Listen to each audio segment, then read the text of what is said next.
Hello viewers, in this tutorial I will show you how to change Gmail phone number.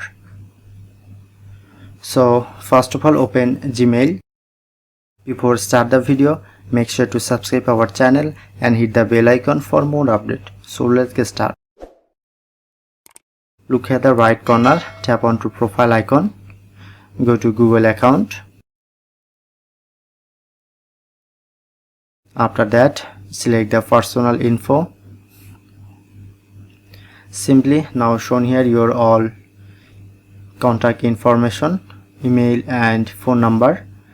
Select phone.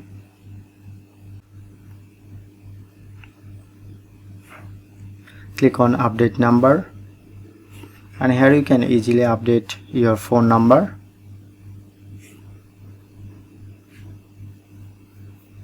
Click on to next and click on to get code, and you need to first verify your updated phone number, then successfully change Gmail phone number. So that's how you can do it. If in this video helpful, please hit the like button and subscribe our tutorial channel for more videos.